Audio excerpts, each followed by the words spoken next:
Picture this. It's 1923 in Weimar, Germany.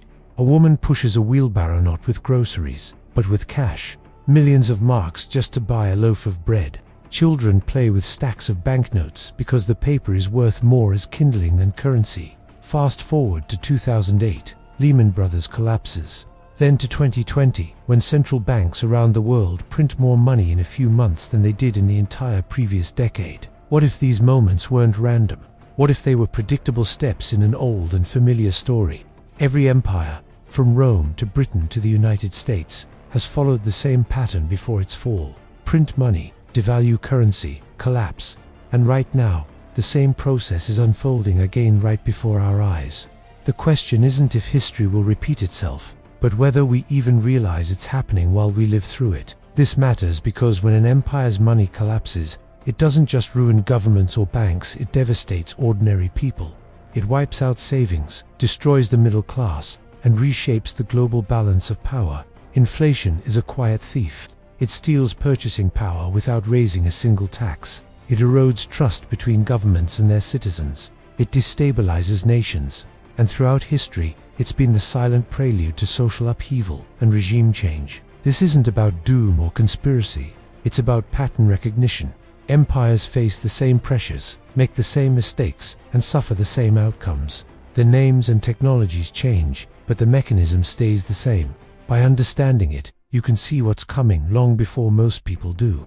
Every empire eventually hits a wall. It spends more than it earns. That's not ideology's math. Rome had to defend borders thousands of miles long. Spain fought wars across continents. Britain ran an empire that spanned the globe. When the bills came due, they had three choices: raise taxes, cut spending, or print money. Raising taxes sparks revolt. Cutting spending weakens defenses and angers the public. Printing money seems like the easy way out. It's invisible at first, and so they print. Rome debased its silver coinage from pure silver to barely 5% over the centuries. Spain melted New World gold to fund wars, flooding Europe with currency and inflation. Today, we just create digital money with a keystroke. Different tools, same outcome. And there's a dangerous logic to it. It feels painless. Printing money looks like magic. You can fund your military, pay for welfare, build infrastructure, and keep everyone happy without asking for sacrifice. It's political alchemy, paper into prosperity. But like a painkiller masking a deeper injury, it only hides the damage for a while. Nero did it. So did every emperor after him. Each one reduced the silver in the coins just a little bit more, pushing the pain forward until there was nothing left to debase. Modern governments repeat this pattern after 2008. Central banks promised quantitative easing was temporary, but tried to reverse it, and markets panic. The temporary fix becomes permanent addiction, and when one nation starts printing, others must follow to stay competitive. It's a global race to the bottom. If one country weakens its currency, its exports get cheaper. Others must do the same or fall behind. But when everyone's currency is sinking together, nobody wins. This isn't new either. In the 1920s, nations tried to out-devalue each other after World War I, which ended in the Great Depression. In the 1970s, we saw the same behavior leading to stagflation. Today, the labels are fancier: quantitative easing, modern monetary theory, but the result is the same cycle of artificial prosperity and eventual collapse. So why does it keep happening? Because it benefits the powerful in the short term, while the pain hits everyone else later. It's the perfect trap. And here's what that trap does: it transfers wealth. When new money enters the system, it doesn't reach everyone equally. It flows first to governments, banks, and corporations, the ones closest to the money printer. They spend it before prices rise. By the time it trickles down to ordinary workers, everything costs more. Economists call this the Cantillon effect. It's invisible taxation. Inflation makes the rich richer and the poor poorer. It's the most regressive policy in history, disguised as progress.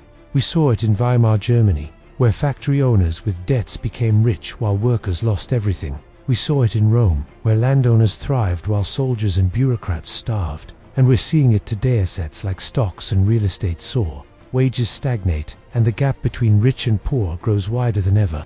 Then comes the next effect, the destruction of long-term planning.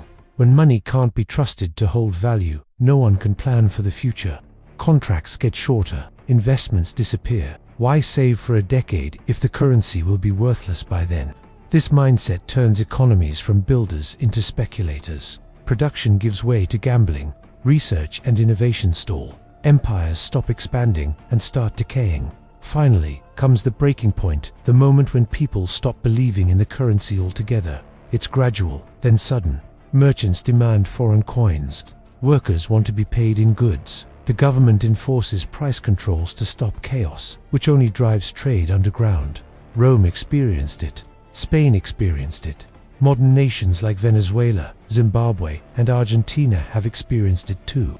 Once the currency collapses, political legitimacy follows. The empire's fall becomes inevitable.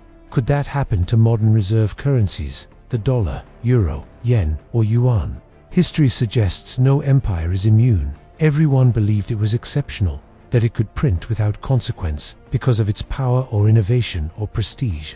But the laws of economics are older than any empire, and they don't bend for anyone. The pattern is clear. Empires expand, overspend, debase, collapse. We've seen it for 5,000 years. What changes is how long it takes, and how aware people are while it's happening. The wheelbarrow of cash in Weimar Germany wasn't the start of the collapse. It was the end of a long series of temporary measures, each justified as necessary, each eroding confidence just a bit more. Today, central banks hold balance sheets that have ballooned from around $6 trillion before 2008 to more than $30 trillion today. That's not new. Value, it's just more money chasing the same resources. The pressure builds quietly until one day it doesn't. History tells us collapse is never inevitable, but it is always a choice. Empires that value discipline, that treat their currency as sacred, endure. Those that trade long-term stability for short-term comfort fall. The warnings are always visible. Growing deficits, central banks unable to tighten policy without panic, persistent inflation, and people seeking refuge in alternative stores of value. The incentives never change. Politicians always prefer to push the pain to tomorrow, but eventually, tomorrow arrives, and when it does, the empire's money, the very foundation of its power, crumbles beneath it. If this perspective opened your eyes, take a moment to think about it. Which consequence of currency debasement do you think is the most dangerous? The wealth transfer to elites, the destruction of long-term planning, or the collapse itself? And do you see these signs in the world today?